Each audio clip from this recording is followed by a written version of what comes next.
حصل يوسف أحمد على جائزة أفضل مبرمج في إفريقيا والشرق الأوسط من إحدى الشركات العالمية عام 2020. فما هي؟ تعلم البرمجة بمجهود ذاتي من خلال الدورات اللي بتقدمها مايكروسوفت. أسس نادي الطلاب المطورين في جامعة الأزهر وعلم البرمجة لأكثر من 1000 طالب. نقول جوجل حاولت يا جمال وحاولتك نجحت.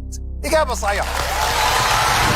جوجل فعلا، جوجل هي الإجابة الصحيحة.